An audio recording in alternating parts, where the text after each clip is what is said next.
Hello বন্ধুরা, আমি অনিন্দিতা। আমার একটা নতুন কুকিং ব্লগে সবাইকে স্বাগত জানাই। আজ বানাবো হানি গ্লেজ প্রন। তো তার জন্য টাইগার প্রন নিয়ে নিয়েছি। সেগুলোকে ভালো করে পরিষ্কার করে নিয়ে একটা হাফ পাতিলেবু, তার মধ্যে পাতিলেবুর রস আর কি চিপড়ে দিলাম পরিমাণ মতো নুন দিয়ে একটু 5-10 মিনিটের জন্য ম্যারিনেট করতে রেখে দিয়েছিলাম। তারপরে 5-10 মিনিট পরে তার মধ্যে দিলাম একটু রসুন বাটা, মানে ধরো 5-6 কোয়া রসুনের মতন বেটে নিয়ে দিয়েছি লঙ্কা বাটা। এইবার সমস্ত উপকরণগুলোর সঙ্গে এবার দিয়েছি একটু পাশলে আর ধনেপাতা বাটা। এবার সবগুলো উপকরণকে ভালো করে মাখাবো। সঙ্গে দেব 1 চামচের মতো ডার্ক সোয়া সসটা দিয়েও মেখে নিয়ে ম্যারিনেশনটা করে রাখতে হবে। মোটামুটি ধরো 15-20 মিনিট আরও ম্যারিনেট করতে জিনিসটাকে রেখে দেব। যত ম্যারিনেশন হবে প্রনের মধ্যে তত সুন্দর এই জিনিসগুলোর যা যা উপকরণ দিয়েছি তার ফ্লেভারগুলো ঢুকবে, মানে জিনিসটা অনেকটা ফ্লেভারফুল হবে। অন্য একটা পাত্রে আমি নিয়ে নিয়েছি 4 চামচের মতো কর্নফ্লাওয়ার, সঙ্গে দেব পরিমাণ মতো নুন, দিয়ে একটা ডিম দেব। তোমরা কিছু মনে করো না বন্ধুরা, গলার অবস্থা খুব খারাপ, খুব ঠান্ডা লেগেছে, তাই ভেঙে গেছে, এরকম বাজে লাগছে শুনতে।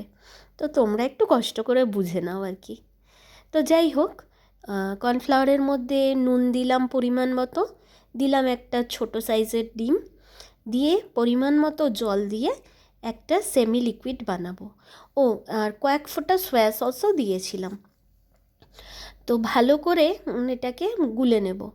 আমি একটু ব্যাটারটা লিকুইড, মানে একটু পাতলাই রাখবো, কারণ আমি কোনো কিছু গায়ে কোটিং, মানে সেটা চিলি চিকেন বলো চিলি প্রন বলো, আমার গায়ের কোটিংটা বেশি ভালো লাগে না, তাই জন্য আমি পাতলা করেছি জিনিসটা, মানে হালকা কোট করব বলে। আর তোমরা যদি একটু ভালো কোটিং করতে চাও, মানে মোটা কোটিং রাখতে চাও, সেক্ষেত্রে জলের পরিমাণটা অল্প দেবে, ব্যাটারটা একটু থিক বানাবে। তো আমি যেহেতু হালকা কোটিং পছন্দ করি, তো তাই জন্য আমি দেখো সেমি লিকুইড করেছি ব্যাটারটা। তো এর মধ্যে একটা একটা করে চিংড়ি মাছকে আমি ডুবিয়ে নিয়ে সাদা তেলে ভালো করে ভেজে নেব এপিট ওপিট করে। একটু সিম করেই ভাজবো, তাতে ভেতরটাও নরম হয়ে যাবে। আর ভালো করে ভেজে নিয়ে তুলে রাখলাম সব কটা প্রনকে। দেখো আমি যেহেতু পাতলা কোটিং করেছি, গায়ের কোটিংগুলো হালকা হালকা হয়েছে। তো তোমরা বেশি যদি চাও তো একটু বড়, মানে ব্যাটারটা একটু ঠিক করবে। এবার একটা কড়াইয়ে অল্প পরিমাণে সাদা তেল দিলাম, মানে যেই তেলটা দিয়ে মাছ ভেজেছিলাম সেখান থেকেই 2 চামচ আমি তেল তুলে নিয়েছি। আর দেব রসুন কুচি, লঙ্কা কুচি। রসুন কুচিটা একটা ছোট রসুন পুরো ভালো করে ঝিরিঝিরি করে কুচিয়ে নিয়েছি। লঙ্কা দিয়েছি পরিমাণ মতো। এবার যে যেরকম ঝাল খেতে চাও সেরকমই দেবে, কিন্তু এটা যেহেতু হানি গ্লেজ প্রন হবে, তো সেক্ষেত্রে খুব একটা বেশ ঝাল হবে তা নয়। যদি কেউ কাঁচা লঙ্কা ভালোবাসো দিতেই পারো। তেলে নেড়ে চেড়ে নেব।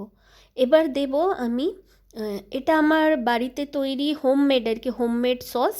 ওটা হচ্ছে একটু লঙ্কা, শুকনো লঙ্কা দিয়ে টমেটো দিয়ে আমি একটা সস বানিয়েছি, ড্রাগন সসের মতো। মানে সেক্ষেত্রে তোমরা হট অ্যান্ড শাওয়ার যেই টমেটো সস পাওয়া যায় সেটাও দেবে, সুইট সসটা না, কারণ আমরা মধু দিয়েছি 3 চামচের মতো মধু দিয়েছি। যেহেতু মধু মিষ্টি, সেই জন্য সসটা মিষ্টি নিলে চলবে না।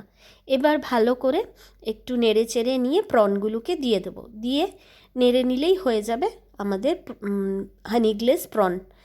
তো বন্ধুরা, তোমাদের যদি আমার রেসিপিটা ভালো লাগে অবশ্যই লাইক কমেন্ট করবে,